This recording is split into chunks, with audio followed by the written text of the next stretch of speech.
I was looking at a study of UNEP regarding plastic pollution. तो मुझे ये लगा कि as an environmentalist I should also address this issue of plastic pollution. So I would also try to play a part in their campaign of beat the plastic pollution. Assalamu alaikum everybody. This is Sumbal Iftikhar and welcome back to my channel Environmentalist, the voice of nature. आज हम बात करेंगे plastic pollution पे और beat the plastic की campaign पे या उनके प्रोग्राम पे why should we beat the plastic pollution. So everything what you should know about the plastic. मतलब ये कि how much plastic is present out there, कितना प्लास्टिक पाया जाता है हमारे एनवायरनमेंट में, ये एक क्वेश्चन है. तो it is a lot, like a lot, बहुत ज्यादा प्लास्टिक पोल्यूशन है. और रिसर्चर्स के अकॉर्डिंग पिछले चंद सालों में 1950 से लेके अब तक ह्यूमैनिटी ने 9.2 बिलियन टन ऑफ वेस्ट जो है वो प्रोड्यूस किया है. और जिसमें से मोर देन 50% यानी कि 7 बिलियन से भी ज्यादा जो है वो वेस्ट प्रोडक्ट्स में इंक्लूड हो चुका है, वो वेस्ट हो चुका है.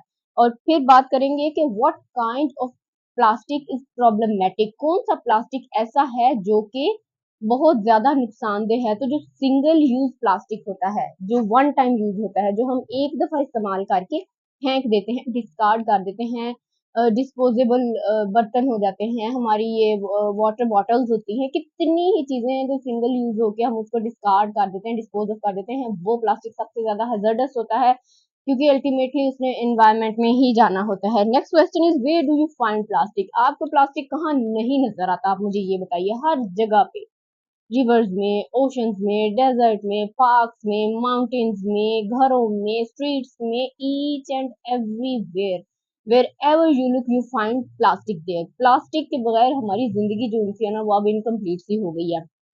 तो nearly everywhere you find plastic. Then there comes a question, what why is मतलब plastic pollution is such a problem, कि प्लास्टिक पोल्यूशन इतना प्रॉब्लम है ही क्यों. अगर मतलब ये बेनिफिशियल नहीं है तो ये स्टार्ट क्यों हुआ, ये क्यों चल रहा है. जब ये स्टार्ट हुआ था तब ये अंदाजा नहीं था कि इसका यूजेज इस कदर वास्ट और ट्रिमेंडस वे में होने लग जाएगा और ये इस कदर खतरनाक होगा एनवायरनमेंट के लिए, as it wreaks havoc on ecosystem. कि इसका जो नुकसानात हैं वो इकोसिस्टम्स पे बहुत अखीर किस्म के हैं, ज्यादा हैं. ये माइक्रोप्लास्टिक की फॉर्म में ह्यूमन बॉडी के अंदर, मरीन इकोसिस्टम में, डेजर्ट इकोसिस्टम में, हर जगह पे ये जो है ना इनकॉर्पोरेट हो रहा है, एनक्रिप्टेड हो रहा है, जिसकी वजह से ये बहुत ज्यादा हैजर्डस है. And then there comes the question कि क्या सिर्फ रिसाइकलिंग की हम बात करते हैं, जैसे मैंने भी एक वीडियो बनाई थी, तो क्या सिर्फ रिसाइकलिंग काफी है प्लास्टिक वेस्ट से बचने के लिए. तो इसका आंसर भी ये है कि नो, बिल्कुल भी नहीं. ओनली 4 to 9% जो उनका प्लास्टिक का वेस्ट है ना वो रिसाइकल किया जाता है. अदर देन दैट जो उनका है वो सारा का सारा इन्वायरमेंट में ही जाता है, वो सारा का सारा जो उनका है वो इकोसिस्टम्स में ही जाता है, वो सारा का सारा जो उनका है हमारे इन्वायरमेंट में डिग्रेड नहीं होता, उसी में रहता है माइक्रो प्लास्टिक की फॉर्म में. जब प्लास्टिक काफी टाइम तक एक जगह पे पड़ा रहेगा, वो सनलाइट की वजह से डिग्रेड होके छोटा छोटा होके माइक्रोप्लास्टिक की शक्ल इख्तियार कर लेता. फिर वो माइक्रोप्लास्टिक हवा में उसके जर्रे वो हमारी सांस में आते हैं, वो मरीन लाइफ में चले जाते हैं, वो हमारे फूड चेन में चले जाते हैं, हमारे पानी में चले जाते हैं, हमारे मेडिसिन में चले जाते हैं, हर जगह पे. इस तरह से ये प्लास्टिक पोल्यूशन हमारे लिए बहुत बहुत बहुत हैजर्डस है. जिस तरह हम क्लाइमेट चेंज की बात करते हैं, जितना डेंजरस हमारे लिए क्लाइमेट चेंज है उतना ही डेंजरस हमारे लिए ये प्लास्टिक पोल्यूशन भी है. फिर उसके बाद है कि what is world doing about plastic pollution. तो हो क्या रहा है कि अब बहुत सी अर्जेंसी बेस पे जी बीट प्लास्टिक पोल्यूशन जैसे कंपेन हम उस चीज को देखा जा रहा है. फिर बहुत सी फर्म्स बन गई हैं, बहुत सी प्रोग्राम जैसे स्टार्ट हो गए हैं जो कि प्लास्टिक पोल्यूशन को एड्रेस कर रहे हैं, क्योंकि ये जो है ये स्काई रॉकेटिंग की तरह ऊपर जा रहा है. इसका जो ग्राफ है, जो इसका यूजेज का ग्राफ है वो बहुत जल्दी इंक्रीज होता जा रहा है, ऊपर की तरफ जा रहा है. इस वजह से प्लास्टिक पोल्यूशन को एड्रेस करना, बीट करना बहुत जरूरी है. फिर हम क्या कर सकते हैं, हम again and again there same सबका प्रोसेस है इन चीजों से बचने के लिए. सबसे पहले अपने यूजेज को कम करें, स्पेशली सिंगल यूज प्लास्टिक को. अब गवर्नमेंट इनिशिएटिव ले रही है इस चीज के ऊपर कि प्लास्टिक बैग्स को रिमूव करके क्लॉथ बैग्स की तरफ आए जो बार बार रीयूजेबल हो.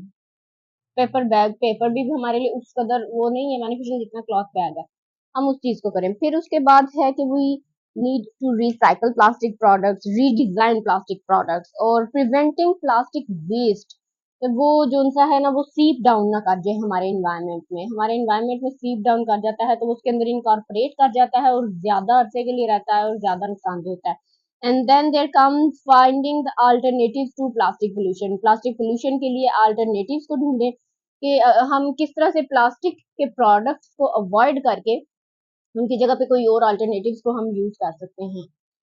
डिग्रेडेबल पेपर होता है, डिग्रेडेबल क्लॉथ्स होते हैं, बहुत सी चीजें ऐसी हैं जो हम इन प्लास्टिक बर्तन हम वो इस्तेमाल कर सकते हैं जो सिंगल यूज ना हो, जो प्लास्टिक के ना हो, जो हम बार बार इस्तेमाल कर सके। पानी की बॉटल्स हम घर से भर के लेके जा सकते हैं बाहर जाके, बजाय ये कि सिंगल टाइम पानी की बॉटल यूज करके वहां पे उसको डिस्पोज ऑफ कर दें। इन चीजों से, छोटी छोटी चीजों से हम बच सकते हैं। तो प्लास्टिक पोल्यूशन पे भी मजीद भी बात करेंगे, because it is very very very extremely important topic to discuss. As an environmentalist it's my duty कि मैं आप सबको प्लास्टिक पोल्यूशन से अवेयर करूं। अवेयरनेस इज द की।